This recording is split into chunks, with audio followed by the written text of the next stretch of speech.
Y al respecto, la Fundación México Sustentable consideró que aún faltan muchos cambios en las leyes para evitar que la publicidad electoral se traduzca en un contaminante. Escuchemos.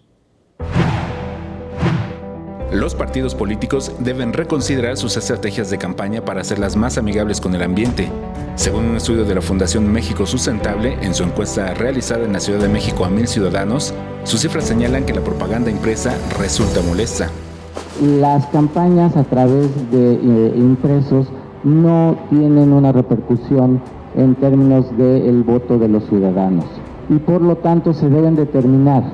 Creo que todos sabemos que a partir de Obama y sus campañas en redes sociales se modificó lo que tiene que ver con las campañas políticas.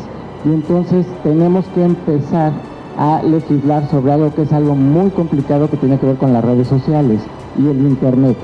Pero hacer llegar los mensajes de los candidatos a la ciudadanía aún tiene algunos problemas, pues la penetración de las redes sociales no llega al total de la población. Nuestra ciudadanía aún opina que no toda la gente tiene acceso a redes sociales, aunque el otro estudio nos dice que el 73% indica que el 73% recibieron información a través de redes sociales.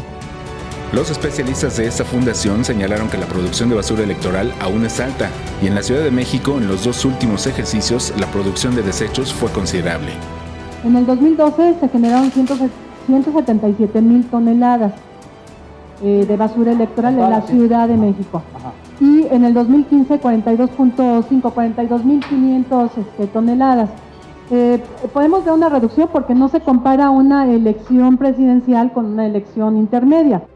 Según estimaciones de México Sustentable, de continuar con esta tendencia, se podrían llegar a producir hasta 200,000 toneladas de basura electoral.